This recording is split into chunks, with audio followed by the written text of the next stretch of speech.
Hello दोस्तों। तो फिर एक बार हमारे YouTube channel DC study point में आप लोगों का स्वागत है। डियर स्टूडेंट, मैं आ गया हूँ आपके क्लास 8 की विज्ञान की एग्ज़ाम के सभी आंसर के लेकर, जिसका एग्ज़ाम आज हुआ है, और मैं सभी प्रश्नों का उत्तर एक एक करके सभी छात्रों को बताऊँगा। तो चलिए आप लोग तैयार हो जाइए और एक एक कर सभी प्रश्नों को मिलाना चालू करें। देख लीजिए कि आपने कितने प्रश्नों का उत्तर सही तथा कितने प्रश्नों का जवाब गलत दिए हैं। अगर हमारा वीडियो आप लोगों को अच्छा लगे तो इस चैनल को सब्सक्राइब करें और बेल आइकन को दबा लें, ताकि ऐसे ही हेल्पफुल वीडियो आपके लिए लाता रहूं। तो चलिए देर न करके आज का वीडियो यहीं से शुरू करते हैं। आज हम लोग 10 मई को आयोजित की गई जैक की ओर से क्लास 10 का साइंस का पेपर देखते हैं और उसे मिलाने का प्रयास करते हैं। आज का हमारा पहला क्वेश्चन बल का होता है, तो बल का परिणाम और दिशा जानते हैं, दोनों होता है। इसीलिए इस क्वेश्चन का सही जवाब है ऑप्शन नंबर 3, परिणाम और दिशा दोनों होती हैं। अगला क्वेश्चन, दाब का मात्रक क्या है? तो दाब का मात्रक पास्कल तथा न्यूटन प्रति वर्ग मीटर दोनों होती हैं। इसीलिए इस क्वेश्चन का सही जवाब होगा ऑप्शन नंबर 3, 1 तथा 2 दोनों। हमारा अगला क्वेश्चन, आवृत्ति का मात्रक होती है, तो आवृत्ति का मात्रक हर्ट्ज होती है। तो हमारा इस क्वेश्चन का जवाब ऑप्शन नंबर 3 सही है, हर्ट्ज। हमारा अगला क्वेश्चन, ध्वनि संचरित हो सकती है, तो ध्वनि ठोस, द्रव तथा गैस तीनों में संचरित हो सकती है। तो इस क्वेश्चन का सही जवाब होगा ऑप्शन नंबर 4, ठोस, द्रव तथा गैस। हमारा अगला क्वेश्चन, बल क्या कर सकता है? तो बल किसी वस्तु की गति को बढ़ा सकता है, किसी वस्तु के गति को घटा सकता है, या किसी वस्तु के आकार को भी परिवर्तन कर सकता है। तो इस क्वेश्चन का सही जवाब होगा ऑप्शन नंबर 4, सभी। हमारा अगला क्वेश्चन, कुएं से पानी खींचना कैसा बल है? तो कुएं से पानी खींचना एक अभिकर्षण बल होता है। तो इसका सही जवाब होगा ऑप्शन नंबर 2, अभिकर्षण। दूसरा क्वेश्चन, भार का मात्रक क्या होता है? तो भार का मात्रक न्यूटन होता है। तो इसका सही जवाब होगा ऑप्शन नंबर 1, न्यूटन। हमारा अगला क्वेश्चन, आपतन कोण तथा परावर्तन कोण का मान बराबर होता है। कब बराबर होता है? तो यह मान सदैव बराबर होती हैं। तो इसका सही जवाब होगा ऑप्शन नंबर 1। अगला क्वेश्चन, हम किसी अदीप्त वस्तु को देख सकते हैं जब प्रकाश उससे परावर्तित होती है, परावर्तित होकर हमारी आंखों तक पहुंचती है, तो हमें कोई भी वस्तु दिखाई पड़ती है। तो इसका सही जवाब होगा ऑप्शन नंबर 2, उससे हमारी आंखों की ओर परावर्तित होती है। हमारा अगला क्वेश्चन, नेत्र का वह भाग जो इसमें प्रवेश करने वाले प्रकाश को नियंत्रित करता है, उसे क्या कहते हैं? तो हमारे आँखों में प्रवेश करने वाले प्रकाश को नियंत्रित करता है आइरिस या पुतली। तो इसका सही जवाब होगा आइरिस। हमारा अगला क्वेश्चन, इनमें कौन विद्युत धारा का सुचालक है? तो पीतल से हमारा विद्युत धारा एक स्थान से दूसरे स्थान तक गमन कर सकती है। तो इसीलिए इस क्वेश्चन का सही जवाब होगा ऑप्शन नंबर 4, पीतल। आज का हमारा अगला क्वेश्चन, विद्युत धारा उत्पन्न करता है। तो विद्युत धारा ऊष्मीय, चुंबकीय तथा रासायनिक प्रभाव तीनों उत्पन्न कर सकती हैं। तो इस क्वेश्चन का सही जवाब होगा ऑप्शन नंबर 4, ऊष्मीय, चुंबकीय एवं रासायनिक प्रभाव। हमारा अगला क्वेश्चन, निम्नलिखित में से कौन सा घोल विद्युत का सुचालक है? तो इनमें से सिरका विद्युत का सुचालक करती है, क्योंकि जब यह पानी में घुलती हैं तो अपने आयन में यह टूट जाती है। हमारा अगला क्वेश्चन, निम्नलिखित में कौन विद्युत का कुचालक है? तो ऑप्शन नंबर 4 रबर हमारा विद्युत का कुचालक है। तो इस सवाल का सही जवाब होगा ऑप्शन नंबर 4 रबर। अगला क्वेश्चन, वह अधातु जो विद्युत का सुचालक है। तो इनमें से विद्युत का सुचालक है ग्रेफाइट, जो विद्युत धारा को एक जगह से दूसरी जगह प्रभावित कर सकती है। हमारा अगला क्वेश्चन, निम्नलिखित में से कौन सी धातु सबसे अधिक अभिक्रियाशील है? तो इनमें से सोडियम जो है सबसे अभिक्रियाशील धातु होती है, जो हवा के संपर्क में आने पर यह अभिक्रिया करने लगती है। हमारा अगला क्वेश्चन, इनमें से कौन एक ईंधन नहीं है? तो इनमें से मृदा एक ईंधन नहीं होती है। अगला क्वेश्चन, जंगल में आग किस मौसम में जलती लगती है? तो जंगल में गर्मी के मौसम में आग जलती लगती है। तो इसका सही जवाब होगा ग्रीष्म ऋतु।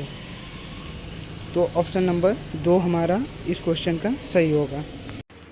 हमारा अगला क्वेश्चन, दहन के लिए आवश्यक है। तो दहन के लिए ऑक्सीजन गैस आवश्यक होती है। तो हमारा इस क्वेश्चन का सही जवाब होगा ऑप्शन नंबर 2 ऑक्सीजन। अगला क्वेश्चन, द्वितीय प्रदूषक हैं। तो द्वितीय प्रदूषक इनमें से सल्फर एवं नाइट्रोजन के अम्ल हैं, क्योंकि यह हमारे पर्यावरण पर प्रतिकूल प्रभाव डालती है। हमारा अगला क्वेश्चन, आदर्श ईंधन के गुण नहीं है। तो इनमें से आदर्श गुण का ईंधन महंगाई नहीं होती है। तो ऑप्शन नंबर 2 महंगा सही होगा। अगला क्वेश्चन, एरोसोल किन सूक्ष्म कणों का बादल है? तो एरोसोल ठोस कण तथा द्रव कण के उदाहरण हैं, जैसे हमारा कोहरा एरोसोल का एक उदाहरण होता है। हमारा अगला क्वेश्चन, आग उत्पन्न करने के लिए आवश्यक है। तो आग उत्पन्न के लिए हमारा ईंधन, वायु, ऊष्मा सभी ज़रूरत होती है। तो इसका सही जवाब होगा ऑप्शन नंबर 4। अगला क्वेश्चन, मोमबत्ती की ज्वाला का कौन सा भाग सबसे गर्म होता है? तो मोमबत्ती में हम लोग जानते हैं कि मोमबत्ती में 3 क्षेत्र होती हैं। तो 3 क्षेत्रों में ब्राह्य क्षेत्र सबसे गर्म होता है। तो इस क्वेश्चन का सही जवाब होगा ऑप्शन नंबर 1 ब्राह्य क्षेत्र। इनमें से कौन सी गैस अत्यंत विषैली होती है?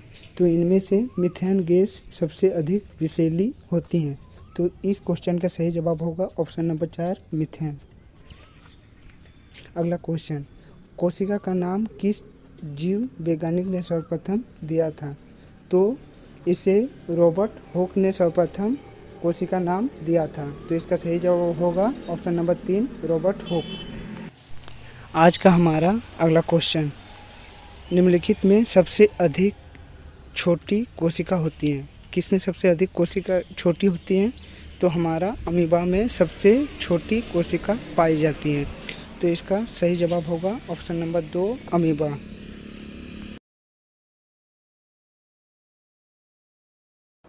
हमारा अगला क्वेश्चन, संचरणीय रोगों का सबसे मुख्य कारक है। तो संचरणीय रोग का मुख्य कारक घरेलू मक्खी होती है। तो इस क्वेश्चन का सही जवाब होगा ऑप्शन नंबर 4 घरेलू मक्खी। हमारा अगला क्वेश्चन, सूक्ष्मजीव कहाँ पाई जाती हैं? तो सूक्ष्मजीव जल, वायु तथा मिट्टी तीनों में पाई जाती हैं। तो इस क्वेश्चन का सही जवाब होगा ऑप्शन नंबर 4 इन सभी जगहों में।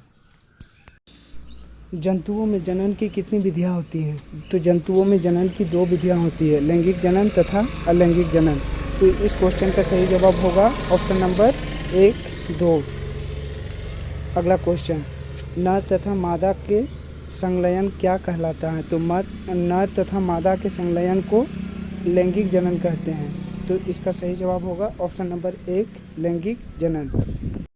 हमारा अगला क्वेश्चन, अंडपरजक जंतु कौन हैं? तो अंडपरजक जंतु जो अंडा देती है उसे अंडपरजक जंतु कहते हैं। तो इनमें से मेढक, छिपकली, मुर्गी ये सभी अंडपरजक जंतु होती हैं। तो इसका सही जवाब होगा ऑप्शन नंबर 4 इनमें से सभी। हमारा अगला क्वेश्चन, कोशिका का ऊर्जा गृह किसे कहा जाता है? तो कोशिका का ऊर्जा गृह माइटोकॉन्ड्रिया को कहा जाता है। तो इसका सही जवाब होगा ऑप्शन नंबर 3, माइटोकॉन्ड्रिया। हमारा अगला क्वेश्चन, डेंगू परजीवी का वाहक है। तो इनमें से मादा एडिज मच्छर जो होती है वह डेंगू परजीवी का वाहक होती हैं। तो इसका सही जवाब होगा ऑप्शन नंबर 1, मादा एडिस मच्छर।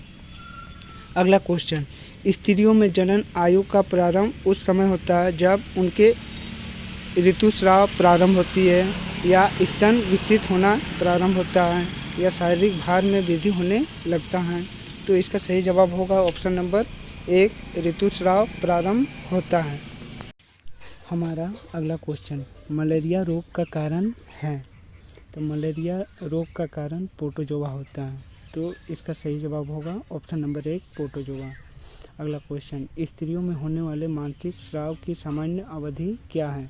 तो स्त्रियों में होने वाले मासिक स्राव की सामान्य अवधि 28 दिन की होती है। तो इसका सही जवाब होगा ऑप्शन नंबर 4, 28 दिन।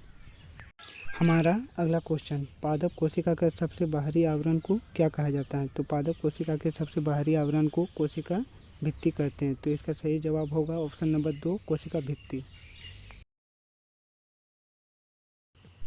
हमारा अगला क्वेश्चन, मुर्गी के बच्चे को क्या कहते हैं? तो मुर्गी के बच्चे को चूजा कहा जाता है। तो इसका सही जवाब होगा ऑप्शन नंबर 2, चूजा।